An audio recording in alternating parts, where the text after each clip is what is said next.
Olá, queridos, queridas do Senhor, tudo bem? Sejam muito bem-vindos a mais um Recado do Coração de Deus, uma excelente segunda-feira, uma excelente semana. Eu tenho certeza que através desse estudo precioso nós aprenderemos bastante, amém?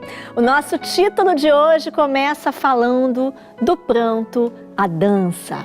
A Bíblia diz em 2 Samuel, no capítulo 6, versículos 14 e 15, Davi, vestindo o colete sacerdotal de linho, foi dançando com todas as suas forças perante o Senhor, enquanto ele e todos os israelitas levavam a arca do Senhor ao som de gritos de alegria e de trombetas. Após ter conquistado Jerusalém e derrotado os filisteus, o que Davi deveria fazer? Em 2 Samuel, capítulo 6, ele se prepara com 30.000 homens para uma tarefa ainda mais importante: levar a arca de Deus a Jerusalém. E, infelizmente, lemos algo no versículo 3 que só pode significar um desastre. Puseram a arca de Deus num carroção novo. De acordo com os regulamentos para os reis de Israel, eles deviam copiar a lei de Deus à mão, a fim de que conhecessem cada linha dela. Como então Davi poderia ter transportado a arca em um carroção? Deus foi extremamente específico acerca dos detalhes da construção e do tratamento da arca. De acordo com Êxodo 25, dos versículos 10 ao 16, e Números, capítulo 4, dos versículos 5 ao 15, a arca devia ser transportada somente pelos sacerdotes usando traves em argolas. As traves tinham de ser carregadas nos ombros deles. Deus magistralmente determinou que o transporte da glória dele descansasse literalmente sobre os ombros dos seus sacerdotes e não sobre o lombo de animais. A atitude de Davi não apenas desprezou as instruções do Senhor, como também o ofendeu. Como era de se esperar, enquanto Davi e todos os israelitas iam cantando e dançando perante o Senhor, Uzá estendeu a mão para segurar a arca, pois os bois que puxavam a carroça haviam tropeçado, e então Deus o matou. Imagine estar preparado emocionalmente para uma grande festa e, em vez disso, receber a notícia de uma tragédia. A morte de Uzá teria sido chocante até mesmo na pior das circunstâncias. Mas você pode avaliar o tamanho do choque no meio de uma celebração como aquela? Davi deve ter sentido como se tivesse saltado de um penhasco emocional. Certamente todos nós já experimentamos um abismo emocional inesperado, indesejável. Há mulheres que são abandonadas no altar no dia do casamento. Pessoas que esperam uma promoção no trabalho e são surpreendidas com um aviso de demissão. Outros ainda esperavam um bebê que não nasceu. Enfim, uma decepção sempre parte o coração.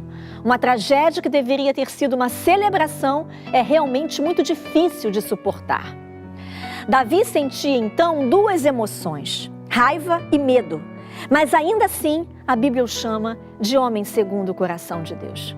Provavelmente uma razão pela qual Davi foi conhecido dessa forma tenha sido sua relutância em se afastar de Deus, mesmo quando sentia emoções negativas. Precisamos seguir o exemplo de Davi, deixando que as nossas questões e confusões nos motivem a buscar ainda mais ao Senhor. Em uma primeira leitura, o episódio de Uzá e da arca é de difícil compreensão. Parece até que Deus é mal intencionado, né? Mas isso não é verdade. Em períodos como esse, descobrimos se temos firmado nossa fé em quem o Senhor é ou naquilo que Ele faz. Como os seus caminhos são mais altos que os nossos, nem sempre podemos compreender o que Deus está fazendo. Quando vemos a sua atividade tendo em mente quem Ele é, a neblina começa a se dissipar. Em 2 Samuel 6, o Senhor não diz que é ultra exigente, mas que é santo. Há uma grande diferença entre esses dois adjetivos, embora, às vezes, o nosso entendimento limitado nos leve a confundi-los. Nós temos dificuldade de entender o quanto a Arca da Aliança era sagrada, porque nós temos a vantagem de viver depois de Cristo. Mas reflita comigo sobre o significado da arca. Nós só podemos compará-la ao próprio Jesus, a palavra que se fez carne para habitar entre nós. Desde que o homem e a mulher foram expulsos do Jardim do Éden, Deus começou o ministério dele de reconciliação, completado de forma definitiva na cruz. Centenas de anos se seguiram à expulsão do homem do Éden sem um convite direto para a espécie humana voltar a ter amizade com o Criador. Por fim, o texto de Êxodo, capítulo 25, verso 8, transmite as palavras revolucionárias que Deus disse a Moisés: "E farão um santuário para mim, e eu habitarei no meio deles."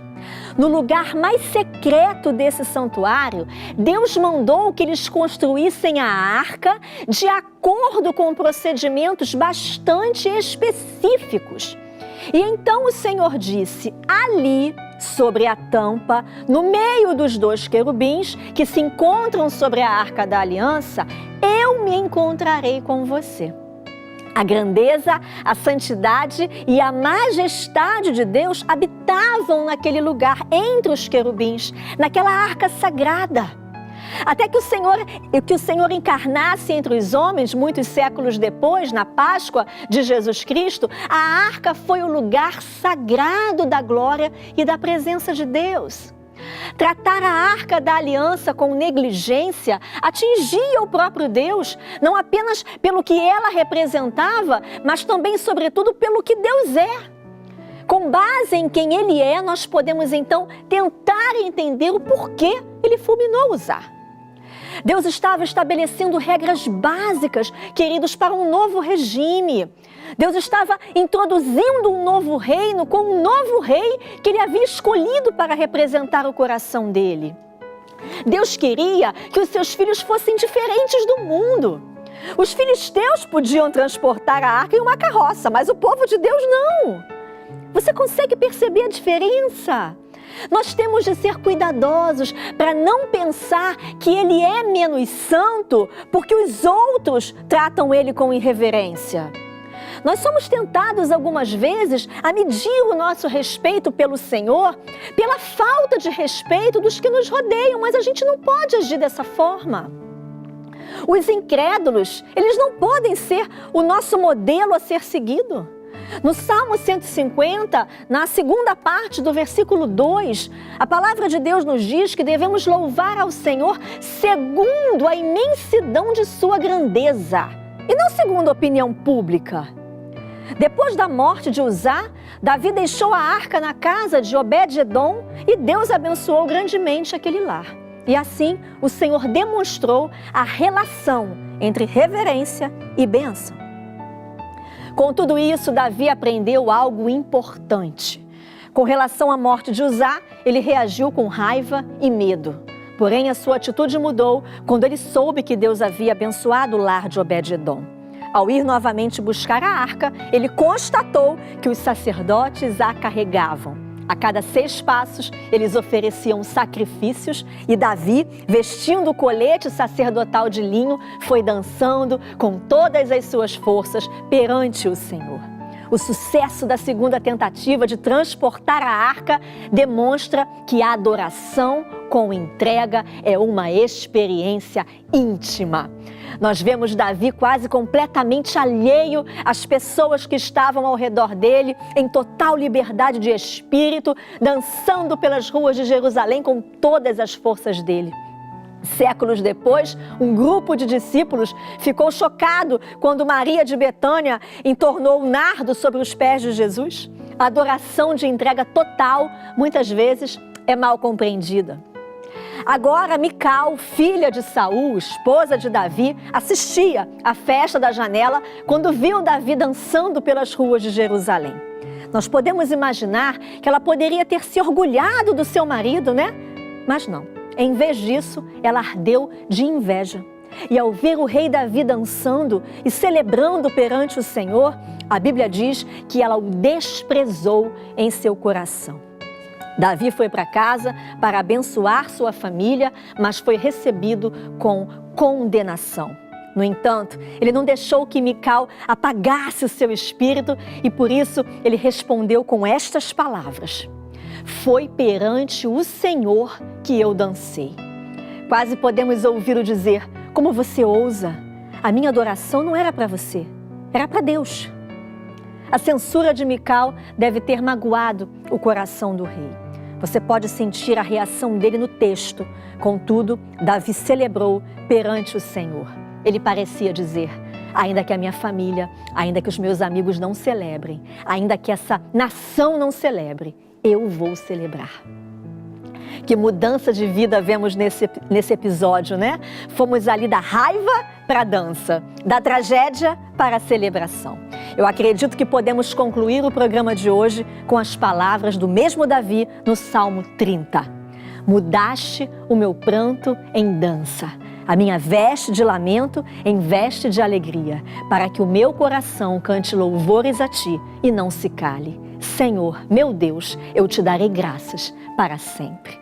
Deus não é cruel, mas santo. Deus não é egoísta, mas é soberano. Não é insensível, mas é onisciente. Assim como Davi, nós precisamos conhecer o Senhor e respeitá-lo para, do mesmo modo, amá-lo ainda mais. Pense nisso. Que Deus te abençoe. Até amanhã. Se você quer ter acesso às mensagens da pastora Andréia Rocha e aos estudos que são ministrados em nosso programa, acesse a página do Recado do Coração de Deus no YouTube, youtube.com/Recado Oficial. Recado do Coração de Deus, levando a palavra de vida ao seu coração.